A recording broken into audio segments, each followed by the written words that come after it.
Assalamualaikum warahmatullahi wabarakatuh. Teman-teman sekalian, pada kesempatan ini kita akan bersama-sama untuk mendiskusikan tentang biosistematika gimnospermae. Mari kita awali dengan gambar ini yang memperlihatkan tentang teori evolusi dari tumbuhan, ya, di mana tumbuhan dibagi menjadi dua, yaitu vascular plant atau tumbuhan berpembuluh dan non-vascular plant atau tumbuhan tidak berpembuluh. Tumbuhan tidak berpembuluh di sini ada dari kelompok Bryophytes ya atau lumut-lumutan. Kemudian ada tadi vascular plant itu dibagi menjadi dua besar yaitu seedless ya, vascular plant atau tumbuhan tidak berbiji tapi berpembuluh dan tumbuhan seed plant ya, tumbuhan yang berpembuluh juga tumbuhan berbiji. Nah, Gymnospermae itu adalah termasuk dari golongan yang ini ya. Jadi tumbuhan vaskuler, tumbuhan berpembuluh dan juga tumbuhan berbiji. Ya, Gymnospermae. Nah, sebelum kita membahas jauh tentang Gymnospermae, ini ada satu pertanyaan menarik ya. Eh, Adaptasi apa yang dilakukan oleh tumbuhan berbiji ya sehingga membuat mereka itu menjadi tumbuhan yang mayoritas ya, yang apa? Mayoritas yang ada di dunia ya, yang memiliki banyak biodiversitas ya, keanekaragaman. Nah, itu adalah jawabannya karena adanya biji itu sendiri ya. Nah, jadi kalau tumbuhan lumut ya, Bryophyta atau tumbuhan paku, Pteridophyta, itu mereka itu memiliki gametofit ya. Sama-sama memiliki gametofit ya atau sel kelamin ya, jantan dan betina, female dan male gitu ya. Nah, coba kalau pada tumbuhan Bryophyta dan tumbuhan Pteridophyta ya, gametofitnya baik jantan ataupun betina mereka tidak terbungkus oleh suatu struktur yang kuat ya. Sehingga ketika kemudian muncul ya, berkembang dari spora ya, itu ketika tidak terlindungi ya, maka akan lebih cepat untuk rusak ya dengan adanya lingkungan yang juga tidak mendukung. Nah, kalau pada tumbuhan seed plant ya atau tumbuhan berbiji ya baik itu Gymnospermae atau Angiospermae, nah maka male dan female ini gametofitnya atau sel kelamin jantan dan betina itu mereka terlindungi ya atau berada di suatu struktur yang kuat ya. Kalau pada Gymnospermae itu disebut dengan kon ya atau strobilus ya. Kalau pada Angiospermae itu disebut dengan bunga. Nah, kon atau bunga ini ya, atau strobilus inilah struktur yang melindungi ya, yang melindungi sel kelamin jantan ya atau sel sperma dan sel kelamin betina atau sel telur itu ya dari kerusakan. Nah, sehingga kemudian dengan perlindungan itulah ya dengan bunga dan atau strobilus itu sehingga eh, peluang untuk bisa tumbuh menjadi tumbuhan baru itu lebih besar daripada tumbuhan yang kemudian male dan female gametofitnya itu tidak terlindungi. Nah, di sini ada gambar lagi ya untuk memperjelas. Ini yang memperlihatkan hubungan antara fase gametofit dan sporofit ya pada kelompok tumbuhan berbeda. Yaitu pada tumbuhan Bryophyta ya, tumbuhan paku-pakuan ya, ada tumbuhan seed plant ya, Gymnospermae dan juga ada Angiospermae. Nah, gametofit, apa itu gametofit? Gametofit itu ketika tumbuhan pada fase materi genetiknya itu N ya, haploid ya, haploid. Sel kelamin ya, sel kelamin. Kalau sporofit itu adalah ketika tumbuhan atau fase di mana tumbuhan itu berada pada materi genetik diploid atau 2N ya, 2N. Nah, pada tumbuhan lumut ya, gametofitnya itu dominan. Artinya yang warna hijau-hijau ini itu gametofit ya. Sedangkan sporofitnya yaitu yang kecil-kecil itu ya, yang di atasnya yang mirip kayak apa itu? Jarum pentul itu ya, yang melengkung. Nah, itu sporofit 2N ya. Kalau pada tumbuhan paku-pakuan ya, ini gametofitnya tereduksi ya. Yaitu pada apa? Pada bagian yang ini ya, bagian ini. Gametofitnya itu nggak kelihatan ya. Mungkin kita juga jarang atau mungkin nggak pernah melihat seperti ini ya pada tumbuhan paku gitu ya. Kecuali kalau kita melihat di bagian tanahnya itu, nah itu ada ininya ya, fase gametofitnya. Nah ini jarang kelihatan ya. Yang sering kelihatan itu adalah fase, nah ini sporofitnya. Jadi fase sporofitnya itu dominan kelihatan. Di bagian yang seperti daun itu ya, seperti daun dan juga batang itu adalah fase sporofitnya, yang kemudian menghasilkan spora. ya.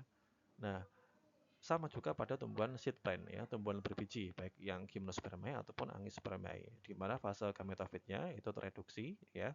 Dia eh, berada pada satu bentuk ya, yaitu pada bunga, bagian bunga ya. Kalau ini namanya strobilus ya, kalau pada Gymnospermae namanya bukan bunga. Nah, kalau pada Angispermae itu pada bunga. Nah, itulah fase gametofitnya dari tumbuhan berbiji. Sedangkan sporofitnya itu yang kita lihat sehari-hari yang mudah ya, ada daun, batang, ada akar, itu adalah fase dari sporofitnya. Nah, begitu ya, ini perbandingan dari gametofit sporofit dari beberapa tumbuhan. Nah, sekarang kita masuk pada istilah gimnospermae ya. Apa itu gimnospermae ya? Eh, Secara ringkas bahwa gimnosperma itu adalah neck ya seed atau berbiji telanjang ya atau berbiji terbuka yang sering kita apa namanya gunakan ya, yaitu di mana apa? Di mana bijinya itu dia tidak berada pada suatu buah ya. Kalau pada Angiospermae ya itu kan bijinya ada di dalam buah gitu ya, ada daging buahnya. Sedangkan pada Gymnospermae bijinya tidak berada pada buah. Jadi langsung ya, ini ada semacam apa strobilus seperti itu. Nah, di dalamnya itu, nah itu ada langsung bijinya. Nah, sedangkan pada Angiospermae ya, biji ini dia berada atau tenggelam di dalam suatu ovarium ya yang kemudian nanti berkembang menjadi buah namanya. Nah, itulah gimnospermae atau berbiji terbuka, artinya tidak berada pada suatu eh, tenggelam pada suatu struktur ovarium atau buah gitu ya, daging buah. Nah, secara lebih jelas kita bisa melihat ya bagaimana ya ini perkembangan dari telur yang menjadi biji pada gimnospermae ya. Ini adalah tadi ya strobilus ya. Di dalam strobilus itu ada namanya sel kelamin betina ya. Ini megaspora. Nah, megaspora ini ya, ini dilindungi oleh yang namanya integumen.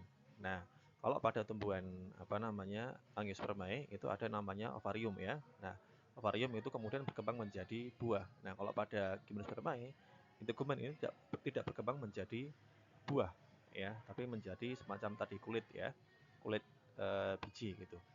Nah, kemudian ini ada megaspora, kemudian ada pollen grain ya, ini adalah sel kelamin jantan, kemudian masuk ke dalam sini ya sehingga mengalami polinasi ya. Kemudian terjadi pembuahan ya.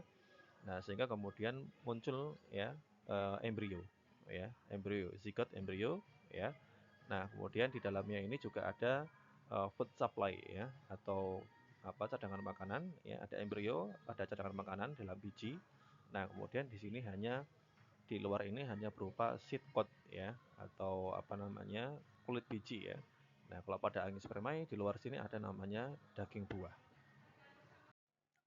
Nah, di sini lebih lanjut kita akan membahas tentang siklus hidup dari tumbuhan Gymnospermae ya. Kita contohkan pada pinus. Jadi sporofit pada pinus itu menghasilkan gametofit ya atau strobilus ya atau kalau pada Angiospermae namanya bunga ya. Nah, ada namanya Strobilus betina yang lebih besar ini dan ada Strobilus jantan. Strobilus betina menghasilkan sel ya megasporosit ya atau calon sel kelamin betina dan sel apa ini Strobilus jantan yaitu menghasilkan mikrosporosit atau calon sel kelamin eh, jantan ya. Nah, megasporosit dia akan mengalami meiosis ya menjadi megaspora ya N ya, sedangkan mikrosporosit mengalami meiosis ya menjadi polen ya atau serbuk sari. Nah, kemudian singkat cerita ya, polen dan megaspora ini mereka mengalami pembuahan ya, melakukan pembuahan sehingga kemudian pada akhirnya muncul ya, muncul embrio ya, embrio. Jadi kalau dari ini warna hijau ini ya, ini N ya, masing-masing N megaspora dan pollen N kemudian karena mengalami fertilisasi sehingga kemudian akhirnya menjadi 2N lagi ya, embrio. Nah, di sini ada embrio, kemudian di sampingnya itu ada cadangan makanan ya, food reserve atau food supply. Kemudian di luarnya ada seed coat. Nah, kalau pada Angiospermae ya, sebelum seed coat setelah seed coat itu ada namanya buah ya, ada apa namanya? di daging buah. Tapi kalau pada tumbuhan Gymnospermae berbiji terbuka, nah itu tidak ada. Jadi langsung bijinya langsung kelihatan dari luar. Nah, biji inilah kemudian dia yang akan nanti tumbuh ya menjadi tumbuhan baru. Nah, sekarang kita akan membahas taksonomi tumbuhan Gymnospermae. Nah, di sini ada taksonomi lama yang sebelah kiri ya, kemudian yang baru ini ada taksonomi yang terbaru ya. Nah, taksonomi lama ya itu atau klasifikasi lama itu didasarkan atas kemiripan ya, morfologi, anatomi ya. Jadi bentuk-bentuk luar ya dari tumbuhan. Sedangkan taksonomi baru ya yang terbaru ini yang terupdate ini berdasarkan atas kekerabatan ya, evolusi yang nyata yang dibuktikan dengan data DNA, genomik dan lain-lain gitu. Nah, kalau di buku Gembong contohnya, nah itu masih menggunakan klasifikasi lama ya, dibagi menjadi beberapa kelompok ya. Ini 1, 2, 3, 4, 5, 6, 7, ada 7 kelompok ya, di mana Gymnospermae itu dianggap sebagai subdivisi ya. Nah, sedangkan pada yang terbaru ya, klasifikasi terbaru ya Gymnospermae ini tidak lagi menjadi subdivisi ya. Dia menjadi satu kelompok ya, menjadi satu payung di mana di dalamnya itu ada beberapa filum atau divisi ya. Ada beberapa divisi. Ada divisi Ginkgopita, divisi Cicadopita, divisi Gnetopita dan divisi Coniferopita. Nah, semua divisi ini kemudian ada payung besar yang disebut dengan Gymnospermae. Ini yang terbaru. Nah, kalau yang lama ini masih dianggap sebagai subdivisi, sedangkan kemudian ada kelompok-kelompok yang mungkin ini kelas atau subkelas ya. Nah, seperti ini. Nah, jadi teman-teman semuanya kita menggunakan kita kita bisa menggunakan dua-duanya, tapi kita perlu menyebutkan ya bahwa ada perkembangan ya, bahwa kalau sesuai dengan klasifikasi lama ini ada 7 ya, 7 kelompok ya. Kalau klasifikasi terbaru ya yang menggunakan DNA ya, genomik, nah itu ada 4 kelompok ya. 4 kelompok ini pada tingkat divisi. Kalau ini pada tingkat kelas ya atau subkelas gitu. Nah, mari kita membahas satu persatu ya dari masing-masing film atau divisi ya. Yang pertama adalah film Cicadopita ya atau divisi Cicadopita.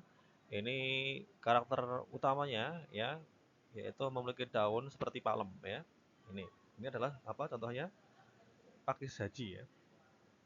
Nah, jadi pakis haji itu adalah tumbuhan Gymnospermae dari divisi Cicadopita ya, yang memiliki daun seperti palem, kemudian strobilus jantan dan betina terpisah ya.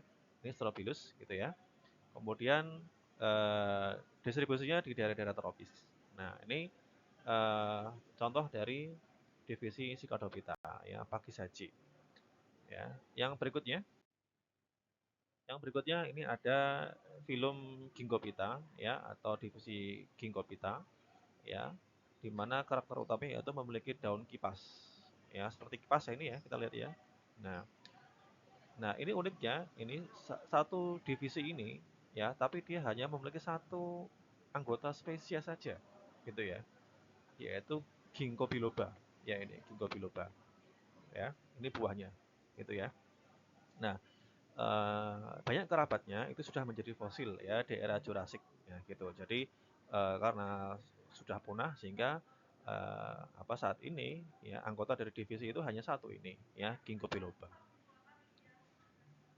Kemudian ada yang disebut dengan filum Gnetopita ya atau divisi Gnetopita. Nah, kita lihat ini ya. Ini termasuk salah satunya ini yang sering kita makan ini ya. Gnetum gnemon ya atau melinjo ya, dari bijinya bisa dimakan ya, daunnya bisa dimakan ya. Nah, itu ciri khasnya adalah memiliki pembuluh sejati ya seperti Angiospermae. Jadi kalau pada tumbuhan Gymnospermae itu sebenarnya pembuluhnya berbeda dengan berbeda pada dengan tumbuhan Angiospermae ya. Nah, ada yang mirip seperti Angiospermae pembuluhnya yaitu pada tumbuhan ini ya, Gnetopita ya. Nah, Strobilus ya, strobilusnya itu menyerupai bunga. Ini ya, strobilusnya menyerupai bunga sehingga kelompok ini ya, Gnetopita ini dia dianggap sebagai tumbuhan Gymnospermae yang paling modern, gitu ya, yang paling modern, ya.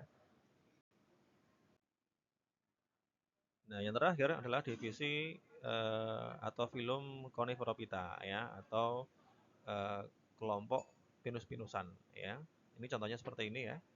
Karakternya yaitu daunnya jarum atau sisik, ya, kemudian menghasilkan strobilus atau kon, ya, dan dia adaptif terhadap iklim dingin dan kering. Ya, ini contohnya, ini ada berita yang sangat luar biasa ini ya. The oldest tree in the world. Ya, ini tumbuhan ini dia sudah hidup selama 5.000 tahun. Bayangkan ya, 5.000 tahun. Mungkin dia mengalami zaman apa? Firaun mungkin ya, atau mungkin lebih lama lagi ya. Namanya adalah tumbuhan The Great Basin Bristol Pine, ya, atau Pinus longaeva. Ya, jadi dia kelompok tumbuhan pinus Gymnospermae yang sudah hidup selama 5.000 tahun. Itu. Jadi ini teman-teman semuanya ya, kita sudah membahas tentang eh, kelompok tumbuhan Gymnospermae ya, dari ciri khasnya dan juga dari taksonominya ya, klasifikasinya. Semoga bermanfaat. Assalamualaikum warahmatullahi wabarakatuh.